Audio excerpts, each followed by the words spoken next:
অবশেষে রাজ্যের প্রাক্তন মুখ্যমন্ত্রী তথা পশ্চিম ত্রিপুরা লোকসভা কেন্দ্রের সাংসদ বিপ্লব কুমার দেব চলমান দুর্নীতি নিয়ে মুখ খুলেছেন।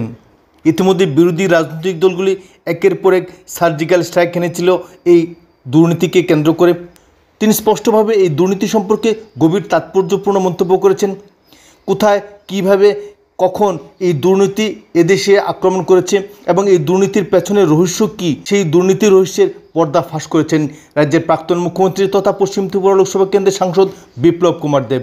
শুনুন তাহলে দুর্নীতি প্রসঙ্গে বিপ্লব কুমার দেবের সেই বৈপ্লবিক বক্তব্য। ভারতবর্ষের মধ্যে মানুষ ধোঁকাধারি করতো না, যে ভারতবর্ষের মধ্যে মায়েদের সম্মান দুনিয়ার মধ্যে সবচেয়ে বেশি ছিল, কিন্তু